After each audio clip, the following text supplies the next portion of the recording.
Next on the news, a church in East Flatbush is temporarily closed after a fire broke out at St. Catherine of Genoa. A visiting priest is being credited as the parish's hero after his quick thinking helped save their church from the fire. I'm Katie Vasquez, and I'll have that story coming up.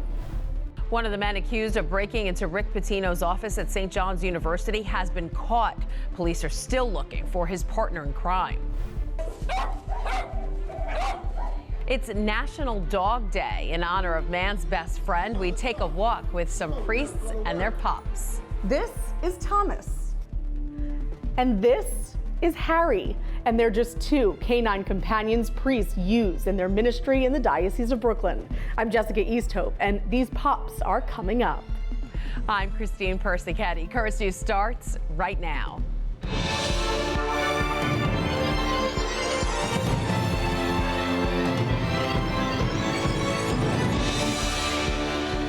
He's being hailed a parish hero. A visiting priest at St. Catherine of Genoa Church sounded the alarm after smelling smoke while performing his usual parish duties.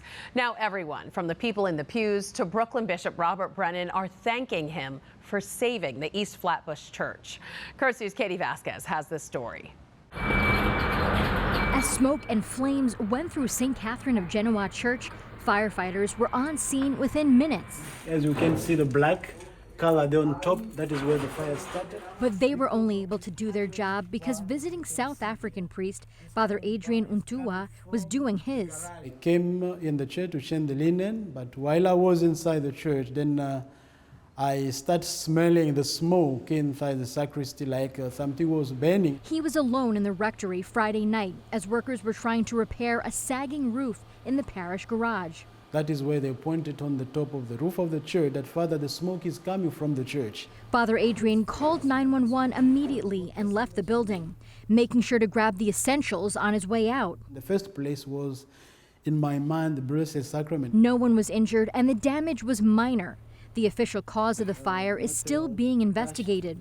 As the parish is working to pick up the pieces, Bishop Robert Brennan visited them on Sunday to pray with the East Flatbush community. In a statement on the Mass, Bishop Brennan said, "We shared sorrow at the damage caused by the fire, but at the same time a great deal of gratitude and hope, focusing on the presence of the Lord among us." The parishioners showed tremendous gratitude to Father Adrian Untua, who was there for the summer, for noticing the smoke and calling the fire department, to the FDNY and NYPD for the quick and effective response, and to all those who are assisting in the cleanup and repair. While the parish may be praising Father Adrian as a hero, he says there was only one person saving people that day. We recognize that if it was not God, we wouldn't have that presence of going in the church and changing the linen of the church. So when they say, "Father, thank you because you were present," I say, thank God because he allowed me to go in the church that time. For now, St. Catherine of Genoa is celebrating Mass in the basement of their former school. They hope to be able to schedule Masses inside the church by the end of the week. In East Flatbush, Katie Vasquez, Currents News. To read more about the fire in East Flatbush, just go to thetablet.org. The NYPD says it caught one of the suspects in the St. John's University burglary. 25-year-old Emmanuel Yakubov was arrested on Friday evening. He's charged with burglary, criminal trespassing, and criminal possession of stolen property. Police say he, along with a second suspect they're still looking for, broke into the university's athletics department Tuesday night and stole memorabilia. Anyone with information about this incident is asked to call Crime Stoppers at 1-800-577-TIPS. That's 1-800-577-8477. The congregation she founded is now commenting on the so-called miracle nun in Missouri. Last week, the sisters at the Benedictines of Mary, Queen of Apostles Monastery, got back a medical report on the remains of Sister Wilhelmina Lancaster, which said even 4 years after her death, her body shows no signs of decomposition.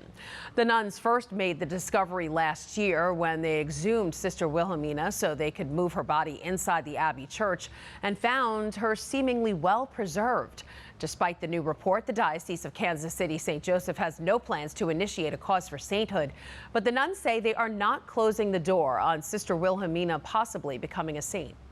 The cause for canonization, we're not pursuing that just yet.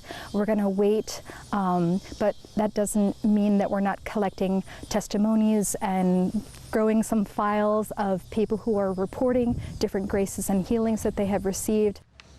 About 10 to 15,000 people visited the monastery in the month and a half after Sister Wilhelmina's body was exhumed. The sisters say even today, visitors come to ask for her intercession. The bronze bell that track and field athletes would ring at the Paris Olympics will soon have a new home, and it's not too far away. The 1,100-pound bell is being given to Notre Dame Cathedral and will ring during masses when the historic cathedral reopens this December. Many of the bells at the church had to be restored after being damaged in the 2019 fire. And while the Olympic Games are over, the Holy Games are not. The second part of the initiative to accompany athletes and visitors to the Games with faith and prayer continues this week at the Paralympic Games. We're told the first part of the Holy Games was a success. On Tuesday, we'll be joined by an Olympic chaplain who was at the Holy Games. Long Island priest Father Joseph Fitzgerald, an Olympian himself, will give us the highlights and the plans for the 2028 Holy Games in Los Angeles. That's Tuesday, right here on Currents News. American Catholics are teaming up to replace a cathedral bell destroyed in the U.S. bombings of Japan. The bells at the Urakami Cathedral were destroyed in the 1945 atomic bombing of Nagasaki. One of the bells was saved and installed in the rebuilt Wright Tower. The other tower has remained empty. The new bell is being built in St. Louis. Organizers are hoping to install it by the 80th anniversary of the bombing next August. Money for the Nagasaki Bell project is being raised through the St. Kateri Institute. If you'd like to donate, just head to stkateriinstitute.org/Nagasaki-Bell-project. Finally tonight, Monday marks National Dog Day, and what better way to honor man's best friend than by looking at some of Brooklyn's blessed friends. These priests and their pups are doing God's work together. Currents News' Jessica Easthope tells us more about these dogs' holy service from Queens. 9-year-old Havanese Harry Chiricella is all bark and no bite. Ever. He's met thousands of people. I've never seen him lose his temper. I've never seen him snap at anybody. Come on, let's say our prayers. Even through all the white fur, his owner, Father Vincent Chiricella, pastor at St. Joseph's Church in Astoria, says you can see his thoughts, and Harry can see yours. I counsel people in my office. He puts his paws around their leg and kind of puts his head against their leg. People just instinctively are comforted by dogs because of their ability to give unconditional love. Harry has enriched Father Vincent's ministry and the lives of his parishioners. As a certified emotional service animal, he brings an official sense of calm wherever he goes. And it facilitates an opportunity, getting to know them, getting to know their story, getting to know their needs. It's evangelization, and he's definitely part of it.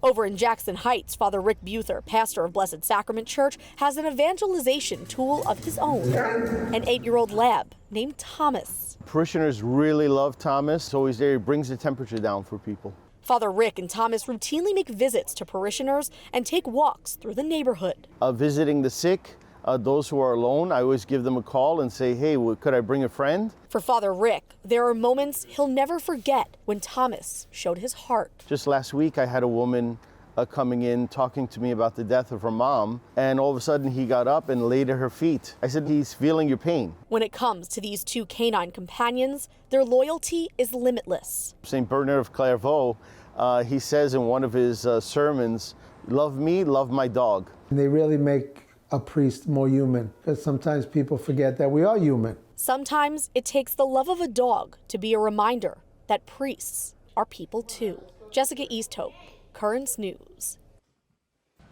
Love it. And that is this Currents News update. I'm Christine Persichetti. Thank you for joining us, because we are putting your faith in the news. Hope to see you again next time.